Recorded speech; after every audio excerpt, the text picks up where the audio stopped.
11.4. Catching exceptions. So we've thrown exceptions, and now we need to figure out what to do if we have a checked exception and we want to specify to the computer what to do instead of just terminating, because terminating isn't particularly useful, particularly especially if I'm not the programmer. You know, you write a program and you have an error, it dies. All right, we're still generating the program, we can fix it. You ship your program out to a user and it dies when they try to use it. That's not so good, because they, you know, if they had wanted to write the program, they would have done it. They gave it to you, you wrote it, it doesn't work, you got problems. So in a method that is ready to handle an exception, place the statements that can cause the exception inside a try block, and then the handler, that is what's going to happen if one of these exceptions is generated, inside of a catch block. It's going to look like this.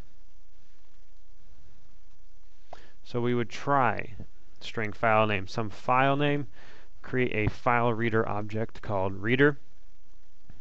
You pass it the file name, create a scanner, and the scanner, in this case, the parameter is going to be the file reader. So I'm opening a file, not using the keyboard. And string input is going to be the next block of information in that file, and then whatever else we're trying to do. Now, file reader could throw some exceptions, and scanner could throw some exceptions. So I need to handle those, otherwise this is going to just break. Now notice we didn't write a throws anywhere in here. This doesn't throw an IO exception, nor does this throw, you know, file not found.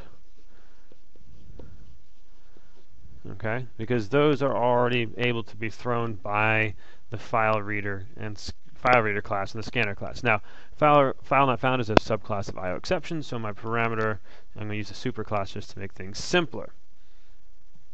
Okay. So I can catch an input-output exception. That would be the file not found, most likely, generated by file reader.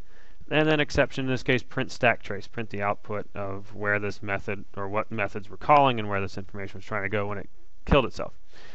In BlueJ, that's generating that big red error that you'll get on the bottom of the output block.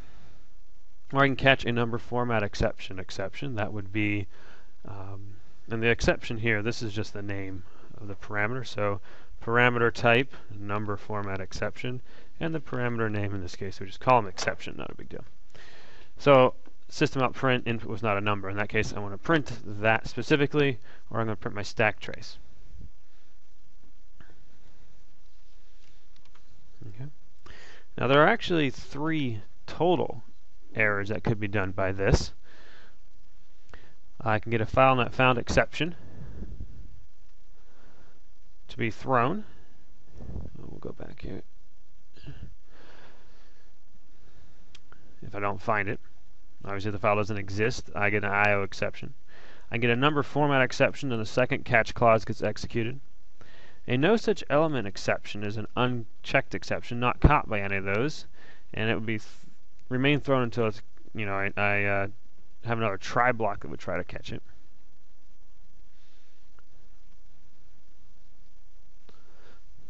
And then lastly, if an exception is thrown, the rest of the try block is obviously skipped, and the program executes the catch statement. It doesn't, and then it'll go on to whatever's next.